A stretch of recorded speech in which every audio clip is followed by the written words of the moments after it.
lot. That's a bigger subject because you're basically completely leaving. At first, the first wave isn't completely leaving. The first wave is like spending a significant amount of their time inside of the virtual reality simulators. Then this is being called full dive VR, which is a different kind of VR. There's like a VR that's not full dive, and then there's a full dive VR. A full dive VR is where you have these waves that I'm talking about, where it's basically you're essentially going into it to live. So it's a different thing. VR where you don't go into it to live full time versus full dive VR is where you go into it to live full time with full sensory experiences, blah, blah, blah. So there's going to be waves of entry into that. The first wave like of Vanilla Sky. I think that's on my list as a movie to watch. Yeah, it's on my list. We need to watch it. Okay, it's on my list. Someone said it. Okay. Yeah. Okay. Yeah, I've almost brought it up over a dozen times now. I can't believe this is the first time. Yeah, so that's the one. Okay. Yeah. So the waves that come, the first wave that comes is going to be a lot of people that want to go, not a lot, but a good chunk of people that want to go and experience what it's like to start being in it full time. Then a lot of them will get weeded out, and a lot of people will get really serious about wanting to be involved in it full time, and people will start watching those people from outside the VR simulations, watching how they're gaming, what choices they're making, blah, blah, blah, that kind of thing. That's why the game we're developing is called Choices. Yeah. It's a recursive reality simulator. Yeah. Yeah. So that's how HomeDAO and these AI agents and Choices... will they forget their bodies? All of that's Unicode. Yeah. All of that's Unicode. HomeDAO, the AI agents, and Choices is all the Unicode, right? Including what we've been recording as videos and everything. But so I'll get to that, what you just asked there in a second. But so at that point, once people are starting to like watch other people in VR simulations, making choices and blah, blah, and then all kinds of weird things are happening in this layer, including like people like making bets on what's going to happen and all kinds of weird things, creating influences from the outside in or whatever, all kinds of weird things. Then the second wave will come. Yeah, the second wave is going to be like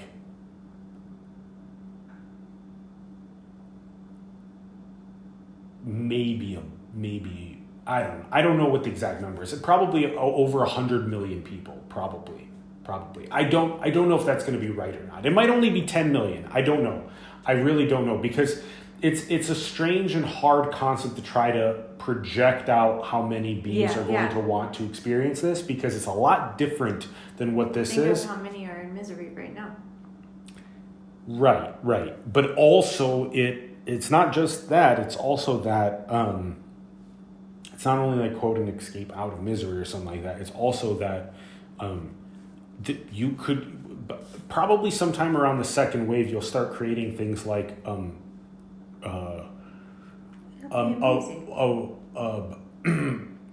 what's the system called? It's a reward and punishment system. Yeah. So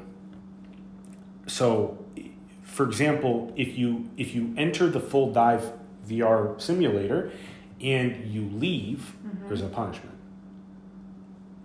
If you stay, there's a reward. Whoa. Yeah. So the reward and punishment thing that's interesting. Is a really big one. That's really interesting. Yeah. It's like the Matrix. Yeah. The reward and punishment thing is really big. Yeah. Why? So because okay, let's just play with the number. It? I'm gonna put this into three ways. Yeah, okay. Stabilizing it's a pretty strong part of it. I'm gonna put this into three ways. Okay. First wave is the early adopters. We've already talked about. The second wave is kind of like the middle of the bell curve, where this like kind of gets kind of gets serious. It's not a bell curve; it's more of an exponential curve. But Right. I don't know if it's actually going to take off exponentially or not. I really don't. So the third So cute. the third wave is what I think will be an exponential wave. So I think at that point it'll be it'll be like the smartphone. So meaning today there's probably only 1 or 2 billion people on Earth who don't have a smartphone. Yeah. Something like that. I don't Yeah. know what the exact number is. Ballpark. Yeah.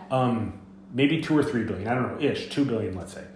So if 75% of Earth has a smartphone, it's possible that over 50% of Earth would be inside of virtual reality I simulators. think it would go up to probably 80. So that's the third wave. That's much late. But ballpark timelines for these things is very, very weird. It's probably 2035 or something around that time for first wave to start. Kind of, so like 10 years or so. Second wave is probably, maybe 2040 or 2045, and then third wave is probably like 20. I don't know, but maybe 2060, 2075, because I would say by the time that my body is cycling, the majority of this collective will probably be, if super intelligence and if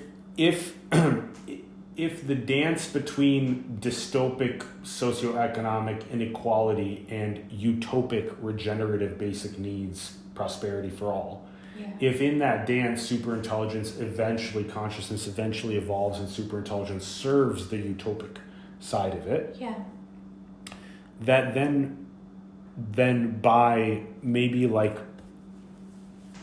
2050 or so like 25 years from now, that we would probably have hundreds of millions of people living inside of light cities, something like that. That would be ideal, something along those lines.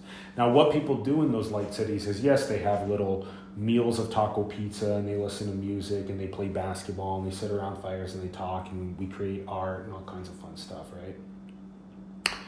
But I think that the main thing that's going to be happening in the light cities is going to be these recursive simulators. Yeah. So beings will choose to enter these types of basically lucid dream generators, reflective lucid dream generators. Yeah. And then other beings that are outside of those will watch them. And also that... like shifts, because they take shifts. Yeah, if you have a team or something and you take shifts, that kind of thing, that's also very cool for sure. Like to balance it. Well, yeah, we don't yet know if it's going to be like if you're going to sit there for 16 hours and have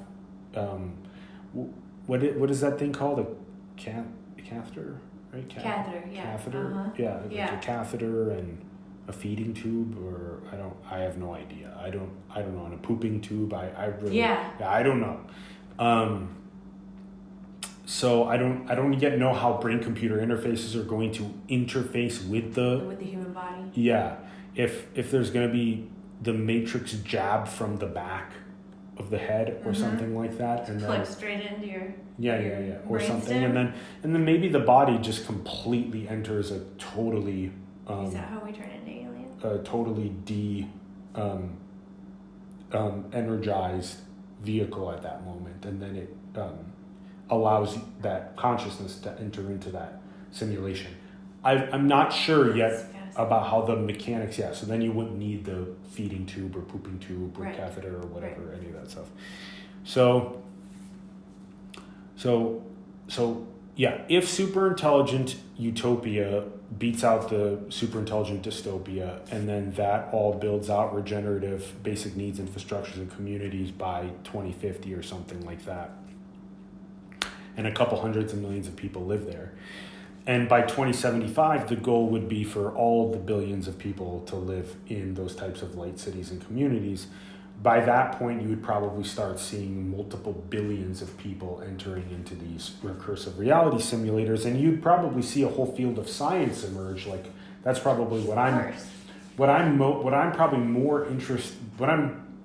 probably most interested in is having some sort of I'm really interested in like the game design aspect of it, and I'm also very interested in entering and playing, of course, also. But I think I'm primarily interested in collecting data on what's being experienced by consciousness, which is basically what consciousness is doing right now. Is collecting data on what but it's it'll be so much easier to experiencing. collect accurate data if we do it in that way. Yeah, that's what I feel like I'm doing right now. You Is are. I'm just collecting data on the experience of what it's like to be God or consciousness at this moment.